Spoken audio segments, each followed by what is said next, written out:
Akkam jirtu daawwattoota keenya kun sekendii dhibba oliif TV'ti odeeffannoo keenya jalqabaatiin manni maree bakka bu'oota uummataa wixinee labsii fooyyeffama haala qabiyyeen lafaatti fudhatamu murteessoo ba'ee koree dhaabbiitiif qajeelchee jira.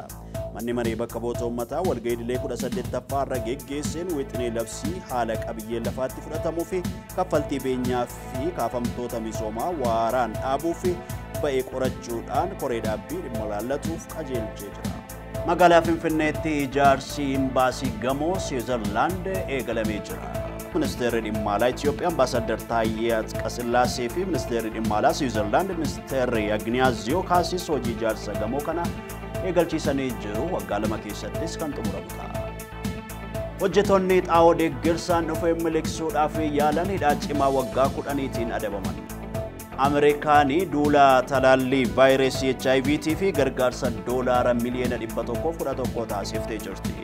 Ameerikaan gargaarsa kana kan taasiftee karoora Itoophiyaan 2030tti tamsa'ina HIV ittisuudhaaf baafatte tumsuudhaaf ta'uun ibsamee jira. Atileetonni Itoophiyaadhaa taphoota Afrikaa yookaan Afrikaan Games adeemsifamaa jiruun fiigicha meetira 5,000tiin injifachuudhaan meedaaliyaa sadanuu injifatanii jiru. Geggeessaa olaanaan Hamas ajjeefamuu Ameerikaan beeksifte. Geggeessaa Hamas kan ta'e Marwaan Liisaa haleellaa qilleensaa Israa'el geggeessiteen ajjeefamuu White House beeksisee jira. Waraanni Israa'el fi Hamas gidduu erga eegalee qondaalli Hamas olaanaan du'uun kun isa jalqabaati. Odeeffannoon keenyas kanumaan daleen tasfaa'ee yeroo gaarii.